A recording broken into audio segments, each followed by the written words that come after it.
Hello दोस्तों, आज हम निकल पड़े हैं पचमढ़ी की ओर।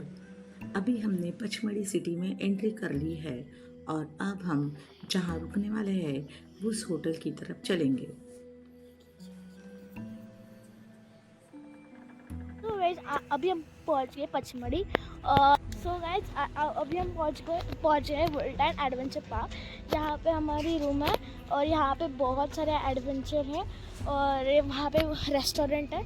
तो हम वुल्टन जस्ट पहुँचे हैं, अभी मैं एडवेंचर करूँगी। सो आगे का देखते क्या होता है। यहाँ पे रूम टूर के लिए बहुत सारे सर्विसेज हैं, वो बहुत अच्छे सर्विस है। चलो देखते हैं। और इसका जो व्यू है एकदम शांत, साइलेंट, एकदम अंदर तक है, तो आपको इतना अच्छा लगेगा कि आप बोलोगे मैं यहाँ पे ही रहूँ। और कल सुबह यहाँ पे इतने ठंडी रहेगी, क्या ही बताऊँ। यहाँ पे हमारा फुल बालकनी है, यहाँ से लेकर यहाँ थोड़ा सामान गिरा हुआ है। यहाँ पे भी फुल बालकनी है हमारी। यहाँ पे हमारा सब दिखता है, क्या हो रहा है क्या नहीं हो रहा है। चेयर्स भी लगी है कुछ। एंड यहाँ पे इतना मस्त है कि आप कुछ भी कर सकते हो। ये बेड तो इतना परफेक्ट है कि आप इसमें लेट सकते हो तो नींद आ जाएगी। और यहाँ पे टीवी और एक सही सी बात, मेन्यू भी है, रूम सर्विस है यहाँ पे। पानी के लिए बहुत ज़्यादा सर्विस है और ये इतना मस्त रूम है कि यहाँ पे 4-5 लोग आराम से बस सकते हैं। और आपको और दिखाते हैं, चल मेरे पीछे। यहाँ पे bonfire चल रहे हैं और हम भी लगाएंगे ऐसा यहाँ पे। और ये देखो क्या कर रहे हैं भैया, समझ नहीं। और गाइस यहाँ पे bonfire भी है, अच्छी रूम सर्विस है। और ये भैया हाय करो, भैया हाय। और चलो अभी दूसरे भैया के। सुबह उठते ही आरोही ने सारे एडवेंचर कंप्लीट कर लिए थे और अब हम निकल पड़े थे पचमढ़ी घूमने के लिए। चौरागढ़ मंदिर पचमढ़ी से 10 या 12 किलोमीटर दूरी पर है। चौरागढ़ मंदिर पचमढ़ी के सबसे प्राचीन मंदिरों में से एक है और यह समुद्र से लगभग 4200 फीट की ऊंचाई पर स्थित है। इस मंदिर तक पहुंचने के लिए हमें लगभग 1325 सीढ़ियां चढ़नी पड़ती है।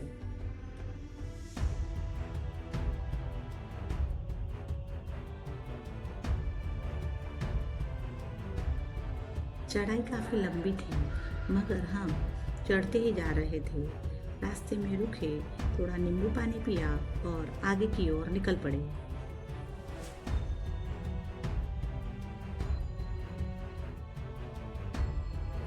पौराणिक कथानुसार भस्मासुर को वरदान देने के बाद भोलेनाथ ने यहाँ निवास किया था। जाते समय भगवान शिव जी ने यहाँ अपना त्रिशूल छोड़ गए और इसलिए शिव भक्त यहाँ त्रिशूल चढ़ाने के लिए आते हैं।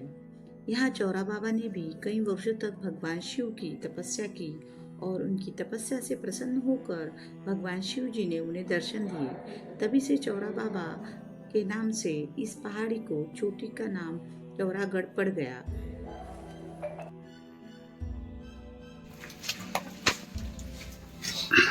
पानी पियो, एक नंबर पानी है, नेचुरल पानी पियो। तांडव करो क्या बोल रही।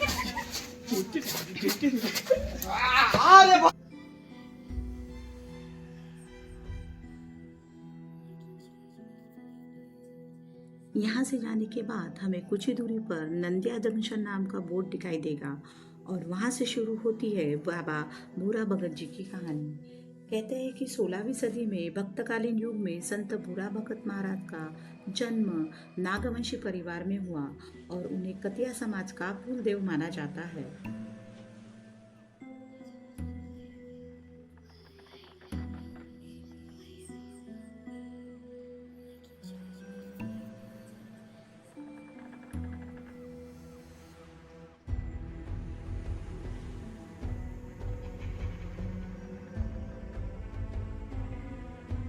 कहते हैं कि संत भूरा महाराज जी ने काफ़ी दिनों तक कड़ी तपस्या की और शिवजी से उन्होंने वरदान मांगा कि मैं आपके ही चरणों में रहूं और यहाँ आने जाने वालों को आपका मार्ग बता सकूं। आज भी अगर जब हम चौरागढ़ मंदिर में जाते हैं तो शिव जी की प्रतिमा के सामने पूरा भगत जी की प्रतिमा ऐसे स्थान पे विराजमान है जिसे देख के अनुमान लगता है कि मानो भगवान भोलेनाथ के मुख्य द्वार पर द्वारपाल की तरह वे बैठे हो।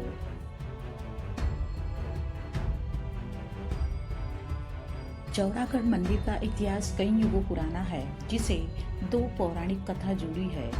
एक प्रचलित कथानुसार माना जाता है कि भगवान शिव जी ने भस्मासुर से बचने के लिए इन पहाड़ियों में शरण ली थी, और दूसरे पौराणिक कथानुसार कहा जाता है कि इस पहाड़ी पर चौरा बाबा ने कई वर्षों तक तपस्या की थी, जिसके बाद भगवान शिव ने उन्हें दर्शन दिए और कहा कि इस पहाड़ी को आज से चौरागढ़ के नाम से जाना जाएगा। तभी से इस पहाड़ी को चौरागढ़ के नाम से जाना गया और भोलेनाथ के इस मंदिर का निर्माण किया गया। पचमढ़ी के प्रसिद्ध चौरागढ़ मंदिर में त्रिशूल का काफी महत्व है, जिस वजह से हर साल हजारों भक्त अपनी मनोकामना पूर्ति के लिए त्रिशूल चढ़ाते हैं। दरअसल बात उस समय की है जब यहाँ चौरा बाबा ने तपस्या की थी और जिससे प्रसन्न होकर भगवान शिव ने उन्हें दर्शन दिए थे। अपना त्रिशूल इसी स्थान पर छोड़कर शिव जी चले गए थे। ठीक उसी समय बाद चौरागढ़ मंदिर में त्रिशूल चढ़ाने की परंपरा शुरू हुई थी। अब हम वापस की ओर निकल पड़े थे और वापस जाते हुए हमें कुछ ऐसा दिखाई दिया जिसे सोचकर हम सोचने लगे कि आखिर ये ऐसा क्यों कर रहे हैं।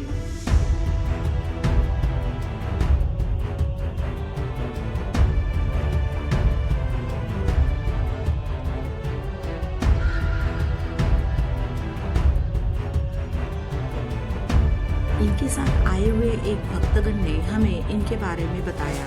आइए सुनते हैं उन्हीं से।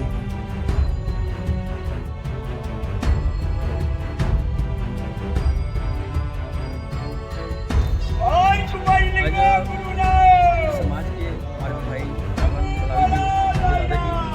वो 20 तारीख से पूरी जितने भी देव स्थान है पूरे दर्शन करके सगा समाज को जितने भी जो देवी स्थान जो कई लुप्त हो चुके हैं उनकी शक्ति को उजागर करने के लिए पूरी तपस्या के साथ आज आए हैं। और सगा समाज जैसे आज बैतूल, होशंगाबाद, छिंदवाड़ा, भोपाल, इंदौर ऐसे कई जिले से जो युवा साथी हैं जो वर्ग के योगदान दे रहे हैं। समाज की जो युवाओं का जो सोच जो नेगेटिव सोच हो चुकी है उस सोच को पॉजिटिव करने आज सभी लोग हमारे जितने भी आदिवासी समाज के जो समाज सेवी है हमारे दादा श्री रामनारायण बलावी जी, इनके मार्गदर्शक में आज पूरे बैतूल, होशंगाबाद जिला और छिंदवाड़ा और इसमें कई जिलों से माता शक्ति प्रशिक्षक आए हैं। और 2020 तारीख से जो कंटिन्यू पूरे देव स्थान जितने भी चौरागढ़ महादेव स्थान में पूरे से दर्शन करके तपस्या करके पूरे भंडारा का आयोजन रखा गया है।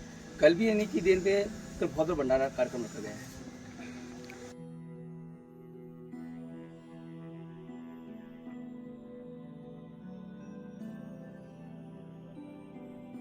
दोस्तों, पचमढ़ी को कैलाश पर्वत के बाद महादेव का दूसरा घर कहते हैं और इसलिए महादेव के साथ उनके गणों ने भी पचमढ़ी में अपना स्थान बनाया है।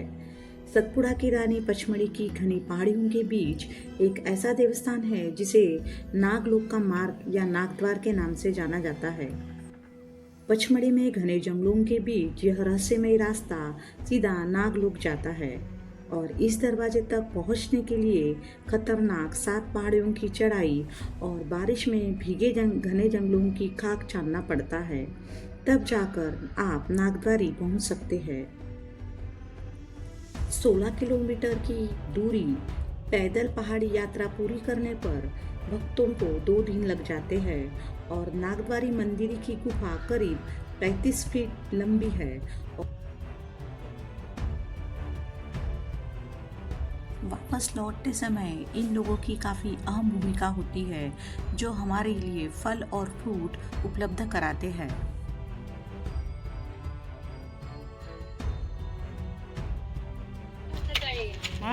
काय वय आजी तुमचं? 60. बापरे. बाबाले पहिले सांगितलं असं का मी तुला भरोश्यावर येऊन राहिली, जर तुला चढवलं असेल तर नेजल, तर मग मी गजीबापाशी राहीन, पण येतो. खूप मस्त आजी. पण जाऊ दिलं मला बाबांना. आता लागण तर उतरायला धीरे धीरे उतरून राहिली. चला चौकटी पराक्याने चढली लागन. मस्त. ऐसे अविस्मरणीय क्षण को संजोए हम आगे की ओर बढ़ रहे थे। अब हम गुप्त महादेव, जो पचमढ़ी में उन स्थलों में से एक है जहां भस्मासुर से बचने के लिए भगवान शिव ने कुछ समय बिताया था, उस मंदिर के दर्शन करेंगे। इस गुफा में केवल 2 या 3 लोग जा सकते हैं। गुप्त महादेव मंदिर की गुफा के बाहर एक तरफ हनुमान जी की गेरुए रंग की मूर्ति और दूसरी तरफ विशाल त्रिशूल बना हुआ है। इस संकरी और अंधेरी गुफा में अंदर जाने पर प्राकृतिक रूप से प्रकट हुए शिवलिंग के दर्शन हमें होते हैं। यह 40 फीट की लंबी गुफा जो भगवान शिव को समर्पित है।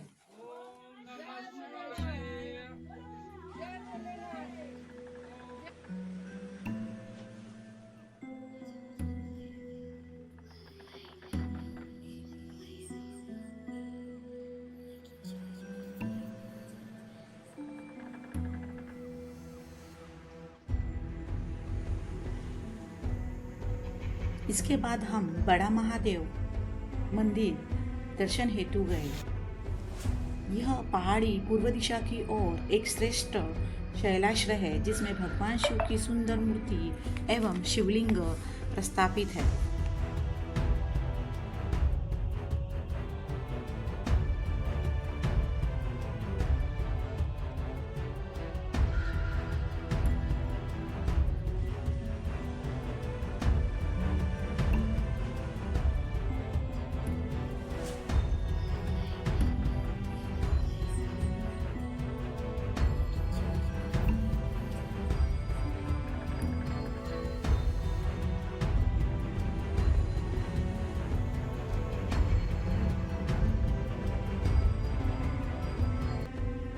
पचमढ़ी में और भी स्थान घूमने लायक हैं, जैसे कि ये प्रियदर्शनी पॉइंट।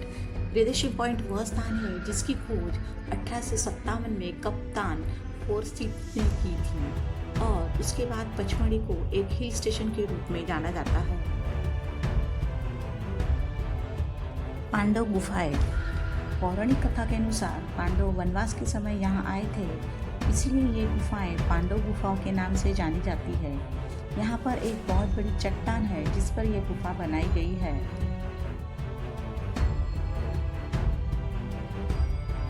आप अगर वन्य प्रेमी हो तो सतपुड़ा राष्ट्रीय उद्यान में सफारी का आनंद ले सकते हैं। सतपुड़ा राष्ट्रीय उद्यान 1981 में बनाया गया और जिसका क्षेत्रफल 524 वर्ग किलोमीटर है। पचमढ़ी में अन्य स्थानों को देखा जाए तो हम जटाशंकर गुफाएं, क्राइस्ट चर्च, रजत जलप्रपात और हांडी कोह इत्यादि देख सकते हैं। उसी प्रकार हम